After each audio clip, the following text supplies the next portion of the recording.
Hello, everyone! Nice to see you. I haven't done this for a while. Okay, so our assembly today is about respect. It's about treating others as you would like to be treated. It's also about one of our other values, but we'll get to that when we get to the end. Now, October in this country is Black History Month. It's a really exciting time where we celebrate the lives and achievements and experiences of people who have come from different parts of the world and who are black, and the amazing things that they've done to make our lives a lot better. And so I'm going to talk about one person today. I'm actually going to share a book with you. But before we get onto the book, I just want to ask you some questions about this. Oh, okay, here are some statues. Statues are quite interesting because they are made by artists, and they're pretty difficult to make, but they're not necessarily regarded as art. Some statues are, but some aren't. These statues have all got something in common. They were all in Bristol. So actually, if you walk around Bristol, you can see all these statues in Bristol. If you walked around Bristol, you could find them all. There is an odd one out. There's probably but then there are odd ones out. So over the far side, all the way over there, we've got. I'll get my pointer. This is a statue of Edward Colston, and Edward Colston's quite an important person in Bristol's history, for lots of different reasons. He's one. And another, this is Alexander the Great. This is Queen Victoria. You can see her sceptre there. And this person here is Henrietta Lacks. Okay, you might not know about all of them. You might not have heard of all of them. But one of these statues is of a black woman, which is the statue above me. And I did an assembly about Henrietta Lacks last year. I don't know if any of you can remember it. But Henrietta Lacks, she was an American, a black woman. And her some of her cells were used after she died. And those cells have been replicated and used and used and used in amazing medical research. So a lot of the advancements that have been made in medicine, which have been have used Henrietta Lacks' cells. They've cloned them and they've carried on using them. And the cells are actually called the Heller cells after Henrietta Lacks. My assembly is not about her. It's about this statue. The statue of Edward Colston, and we'll come on to that a little bit in a moment. But first I want you to introduce you to three people. Here they are. And they are writers and an illustrator. So over this side we've got Angela Joy. She's a black American writer. Over this side we've got, sorry, my fingers are all going in the wrong direction. We've got this person here. She's called Jen Reid. And then we've got, Jen Reid's a writer. She co-wrote this book. And then above me, we've got Liera Salabiera. And she is a French illustrator. So, all from around the world, this book. So America, France, and the UK. In fact, Bristol. This is the book. It's called A Hero Like Me. I've made myself small, so I'm out of the way. I love these end papers. That lightning strike is very cool, isn't it? Lovely colour as well. A Hero Like Me, written by Angela Joy and Jen Reid, and illustrated by Liera Salaberria. In we go. Every day on our way, we see him. A man made of bronze who stands by the sea, with buckled on shoes and ruffled up sleeves.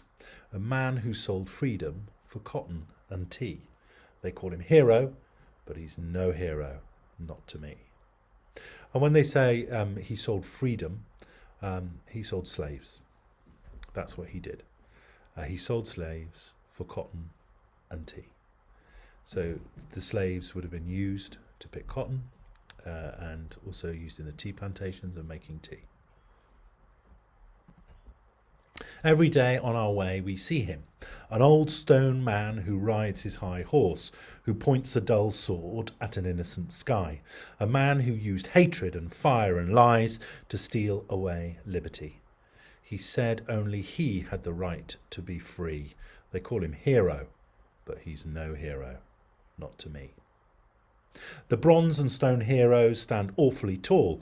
Maybe they aren't real heroes at all, just monuments to presidents and men who don't know any better. The thing about statues is sometimes what happens with statues, they are monuments to people, but sometimes what people do in their wills when they die is they put money in there to say, I'd like a statue of myself.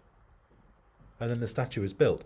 So they're not really there to celebrate somebody great unless they've been put up in a different way. So when we talked about Henrietta Lacks earlier, her statue's in Bristol University because they did lots of the work with the Hella cells in Bristol University, and they are celebrating her life in Bristol University because it's really important. And she, even though she wasn't aware of it, without her and her life, we wouldn't have had all the advancements in medicine and in the way that we look after people. So she's really important. But some people, they have statues and they don't necessarily really deserve them. But we need heroes. Not the kind that fly in the air, but real heroes. Not the kind with capes or crowns, but real heroes. Heroes who hold peace and justice, courage and kindness in their hands. But that kind of hero is hard to find. Here's a family watching a news item that happened a few years ago, where somebody was killed by some police officers in America. I look for them on street corners, under rocks and on TV. There are none that I can see, so I write the words instead.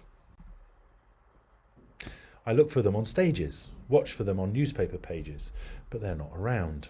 No kindness, peace or justice can be found, so we shout for them instead.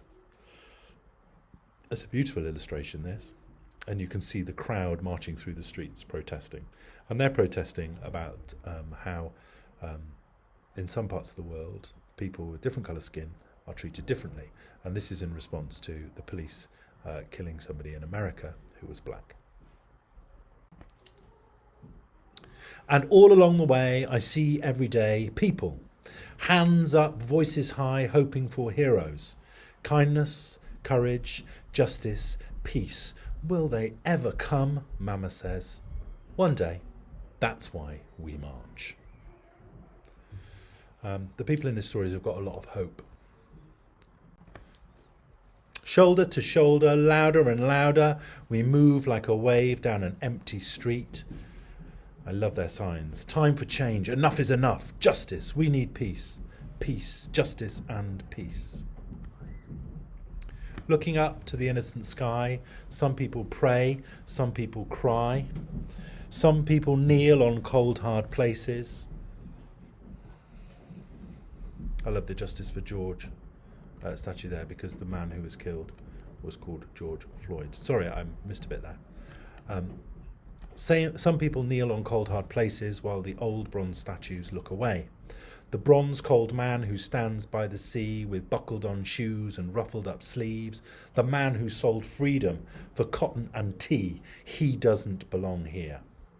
And this is the statue of a slave trader. So somebody who bought and sold human beings a long time ago. He doesn't stand for courage. He doesn't stand for peace. Maybe he shouldn't stand here at all. Ropes wrapped around stiff shoulders, buckled on shoes get tied up too. As strangers stand together, forming friendships, forming a mighty queue. Heave ho, heave ho! The age-old monument tilts, teeters, totters and tumbles down. Bronze is bruised as the steady statue is dragged to the edge of the harbour, thrown into the very same water where freedom was sold for tea, out of sight, out of mind, out of history. So they threw the statue in the sea, the statue of the slave trader. Hugs and high fives are shared all around. Then, across the green, I see her. Up from the crowd, fierce and strong. I see her, carrying no weapons, no sword, no gun. I see her.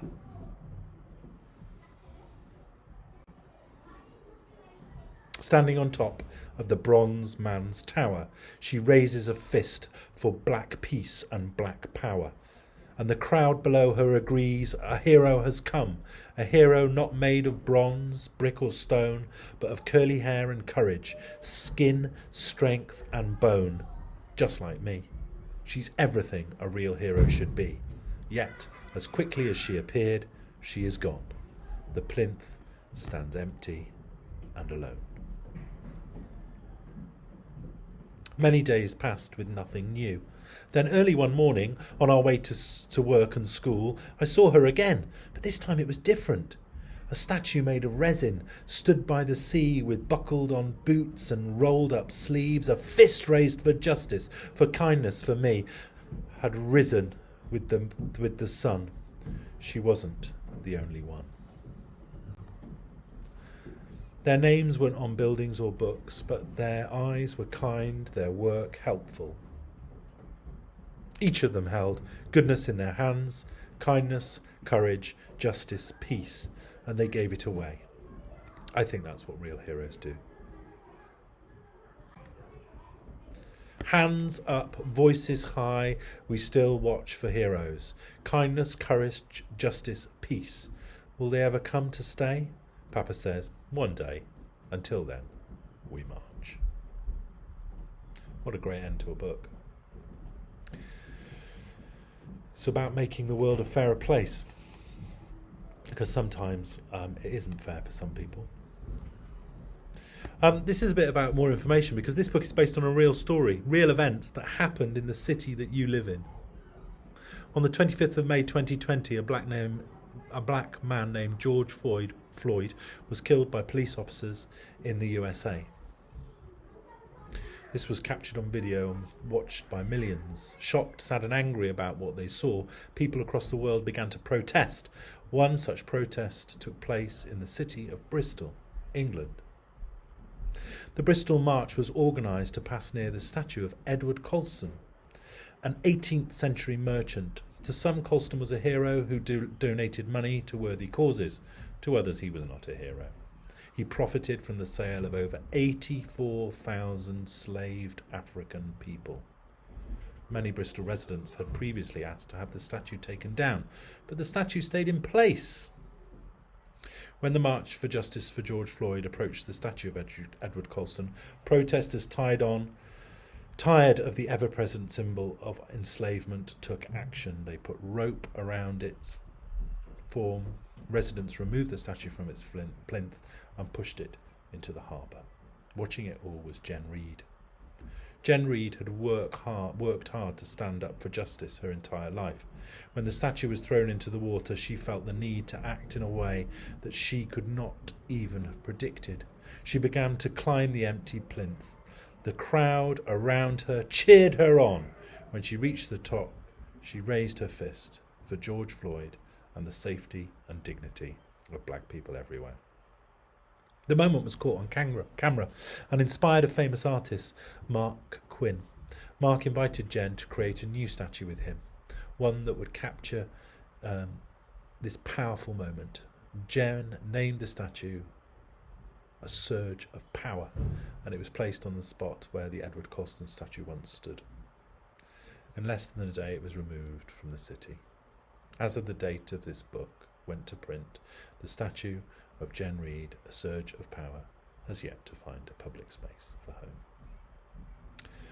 Okay, what a powerful book. What a great story. And it happened in your city. And I think that's really important because this story is heard the world over.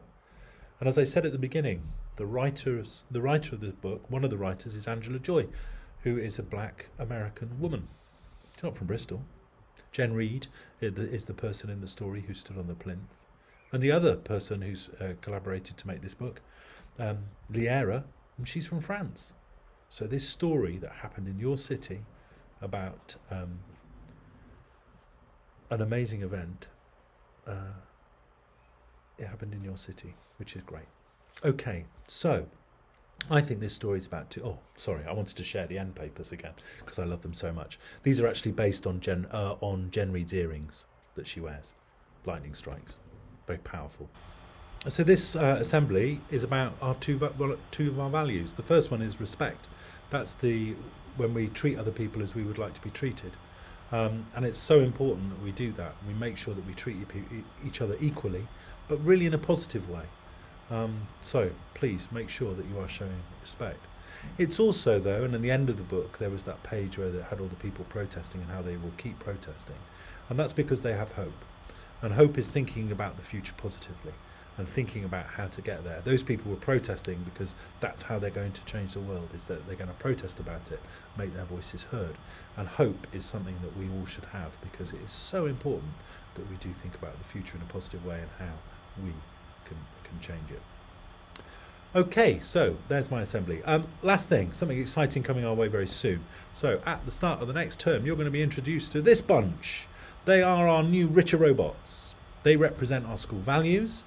The old Megabot will be going back to the factory where it was built, and we're going to have a new one, which, as I say, is going to be based on our values.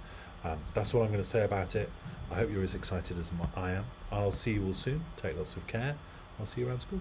Bye. Bye.